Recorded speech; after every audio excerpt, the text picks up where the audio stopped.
Hi there, Polk Nation. This is Walker. You might recall from previous episodes that I actually work for the VDC group. Well, this week you're going to get to hear from our VDC group manager, Ben Brown. He's going to talk with us some about how we help deliver technology to the field to help the guys who put their hands on the materials build the building from ground up to project finish. My name is Ben Brown. I'm the VDC group manager here at Polk Mechanical. I've been at Polk for 5.5 years. So VDC stands for Virtual Design Construction. Our functions incorporate a lot of different things. We basically are kind of the spearhead of technology for Polk, trying to implement technology in the office, transfer that technology in the field to help guys be more productive. Here at Polk's VDC group in DFW, we have 10 guys currently.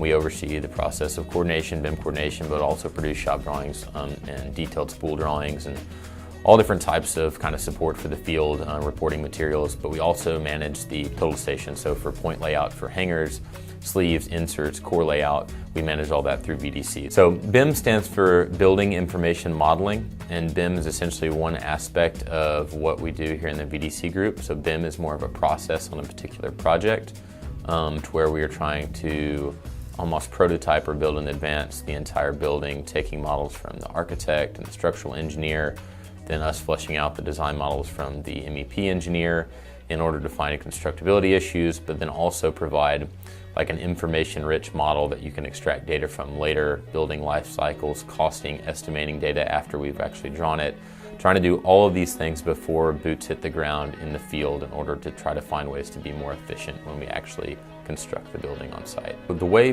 Polk utilizes BIM in the coordination process is unique in a couple of ways. We're a mechanical contractor who likes to take the lead in coordination.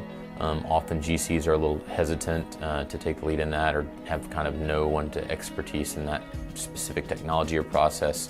I mean, it's something at Polk that we kind of like being in the lead. We probably make up 60 to 75% of the overhead components of a building. If we're going to take up that much space, we like to be on the leading edge. Secondly, something we have here at Polk is a really good balance between guys with field experience and guys with more of a technology background. So in order to get a position as a BIM coordinator, you can go about it several different ways.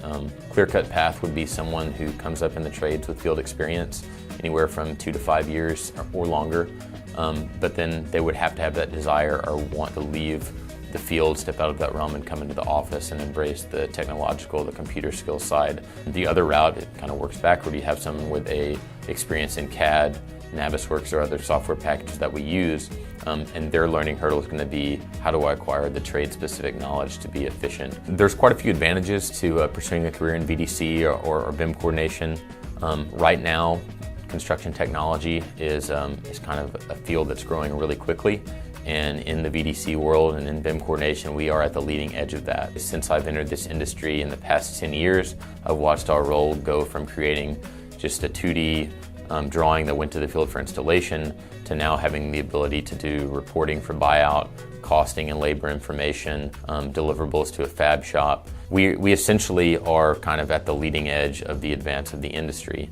If you'd like to learn more about Polk Mechanical or even the careers that we have available, you can check for a link down in the description below. If you like what you saw today, be sure to hit that like button, smash it if you want, leave a comment, don't forget to subscribe. See you next time.